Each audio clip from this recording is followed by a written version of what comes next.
Assalamualaikum teman-teman. Kembali bersama kami, kelompok Teguhnya Arif. Kali ini kelompok kami akan melakukan kegiatan modul refleksi dengan memutar film dokumenter mengenai sejarah Aceh. Sebelum ditayangkan videonya, kami diberikan sedikit penjelasan singkat mengenai sejarah perkembangan Islam di Aceh, perdagangan yang masuk ke Aceh, hingga sejarah puncak kejayaan Aceh di masa lampau. Setelah mendengar penjelasan dari Pak Saiful, kami kemudian menonton video dokumenter sejarah Aceh dari masa ke masa. Sejak dulu, Aceh sudah dikenal dengan negeri yang melahirkan para wali dan ulama. Ada banyak ulama yang masyhur di Aceh yang kiprahnya sangat berpengaruh. Para ulama ini sangat dihormati karena dianggap berjasa dalam penyebaran Islam dan ilmu syariat. Dari banyaknya ulama di Aceh, ternyata ada 4 ulama besar yang sangat berpengaruh.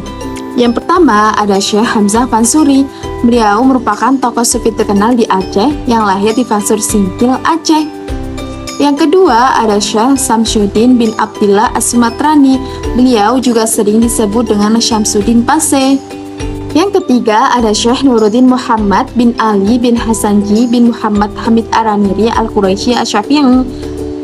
Beliau kelahirannya di kota Pelabuhan Ranir, Lander, Gujarat, India. Namun sayangnya tahun kelahirannya tidak diketahui secara pasti. Dan yang terakhir ada Syekh Abdul Rauf As-Singkili. Beliau adalah salah satu dari 4 ulama terkemuka yang pernah lahir di Aceh pada abad ke-17.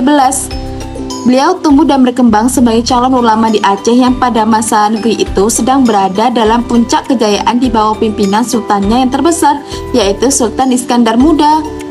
Sampai di sini dulu ya teman-teman perjalanan modul kali ini. Ikuti terus kegiatan kami dengan like, komen, subscribe, dan share.